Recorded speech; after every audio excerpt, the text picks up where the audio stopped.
রমজান মাসে তরমুজ আলারা যারা ব্যবসা করছেন তরমুজের কিনে আনেন শ ধরে আর বিক্রি করেন কেজি করে।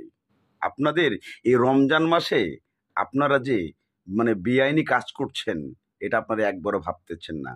আচ্ছা আপনারা বলেন তো, আপনারা যে রমজান মাসে সভাবে তরমুজ কিনে আনছেন, আনার পরে আপনারা 60 টাকা 70 টাকা কেজি বেচছেন, এটা কি ব্যবসা হালাল আপনাদের, নাকি আপনারা হালালভাবে ব্যবসা করছেন?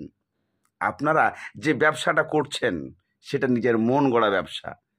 এই ব্যবসাগুলা আপনারা যখন করেন তখন এই ব্যবসা থেকে আপনারা যে উপার্জনটা করেন, এই উপার্জনের টাকাগুলা আপনারা যে ফ্যামিলিতে খরচ করেন, এর দায়ভার কে নিবে ভাই? বলতে পারেন কে নিবে? আপনারা 100 টাকায় একটা তরমুজ কিনে এনে সেটাকে আপনারা 200 টাকায় বিক্রি করেন। অর্থাৎ আপনারা যদি 100 তরমুজ কিনে আনেন পার পিস 100 টাকা করে, সেখানে আপনারা কেজি বিক্রি করেন 60 টাকা করে। তরমুজওয়ালারা আপনারা বিশেষভাবে যে কাজগুলা করছেন এটা সম্পূর্ণ আপনাদের নিজের ক্ষতি ডেকে আনছেন। কারণ এই রমজান মাসে রোজা থাকা ব্যক্তিরা যখন আপনাদের কাছে এই তরমুজটা কিনছে ইফতার করার জন্য, তাদেরকে আপনারা খেতে পারবে এমন যারা ব্যক্তি যাদের টাকা আছে তারা কিনতে গেলেও হিমশিম খায়। কিন্তু একটা সাধারণ মধ্যবিত্ত ঘরের যে লোক মানুষ, তার কিন্তু একটা তরমুজ 250-300 টাকা দিয়ে কিনা সম্ভব নয়। যেমন শুধুমাত্র একটা তরমুজ যদি 1.5 কেজিও হয় তাহলে তাকে গুনতে হয় কত টাকা জানেন? যদি 60 টাকা কেজিও হয় তাহলে তাকে গুনতে হয় 3-3-90 টাকা। আসলে 90 টাকা দিয়ে একটা নর্মাল ফ্যামিলির লোকের তরমুজ কেনাটা সম্ভব হয়ে দাঁড়ায় না। তাই আপনাদের এই সমস্ত ব্যবসাগুলা বন্ধ করাটা রমজান মাসে খুবই গুরুত্বপূর্ণ। কেননা সরকার আপনাদেরকে কখনোই এইভাবে ব্যবসা করতে বলে নাই।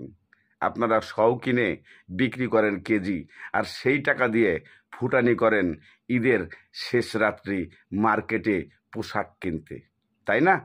এই সমস্ত ফুটানিগুলা আপনাদেরকে এই বেহালালি টাকা দিয়ে করাটা উচিত নয়।